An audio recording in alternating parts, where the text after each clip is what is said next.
గత కొద్ది రోజులుగా సోషల్ మీడియాలో హల్చల్ చేస్తున్న న్యూస్ జానీ మాస్టర్ది. టాలీవుడ్లో టాప్ కొరియోగ్రాఫర్గా పేరున్న జానీపై ఇలాంటి ఆరోపణలు రావటం అందరూ జీర్ణించుకోలేకపోతున్నారు. ఇదేదో కక్ష కట్టి చేశారని కొందరు అంటున్నారు. మరికొందరు నిజమే తప్పు చేశాడా అని మాట్లాడుతున్నాడు. అయితే జానీ మాస్టర్ కస్టడీ ముగిసింది. శనివారం జానీ మాస్టర్ను పోలీసులు విచారించారు. 4 రోజుల కస్టడీ ముగియనుండటంతో మధ్యాహ్నం జానీ మాస్టర్కు వైద్య పరీక్షలు నిర్వహించి కోర్టులో హాజరుపరిచారు. కస్టడీలో పోలీసుల ప్రశ్నలకు సమాధానం దాటేశాడు జానీ మాస్టర్. బాధితురాలే తనను వేధించిందని చెప్పినట్లు సమాచారం వినిపిస్తుంది. తాజాగా జానీ మాస్టర్ కేసులో కొత్త ట్విస్ట్ తెరపైకి వచ్చింది. జానీ మాస్టర్పై కంప్లైంట్ పెట్టిన యువతిపై ఫిలిం ఛాంబర్ ఆఫ్ కామర్స్కు కొద్ది రోజుల క్రితం ఫిర్యాదు చేసింది జానీ మాస్టర్ భార్య సుమలత.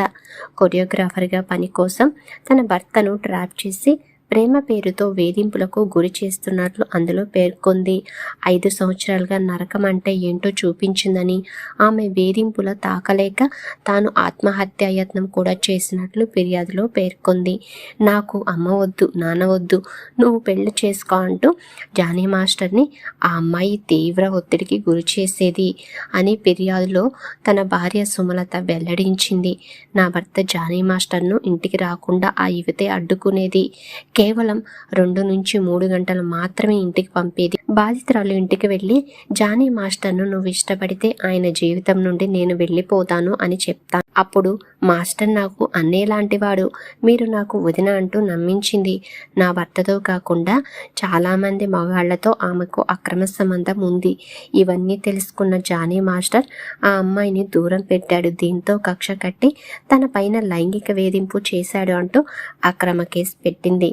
పేరున్న డబ్బున్న మగవారిని టార్గెట్ చేసి ఆమె ఇలా వేధింపులకు గురి చేస్తుంది. ఆ అమ్మాయితో పాటు ఆమె తల్లి కూడా ఇబ్బందులకు గురి చేసింది. ఆమె పెట్టిన అక్రమ కేసు ఆరోపణలపై చర్యలు తీసుకోవాలని విజ్ఞప్తి చేస్తున్నాను. నాకు, నా పిల్లలకు ఏం జరిగినా ఆ తల్లి కూతురులే బాధ్యత. నాకు, నా బిడ్డలకు న్యాయం కావాలని కమిటీని కోరుతున్నాను అని ఫిర్యాదులో సుమలత పేర్కొంది.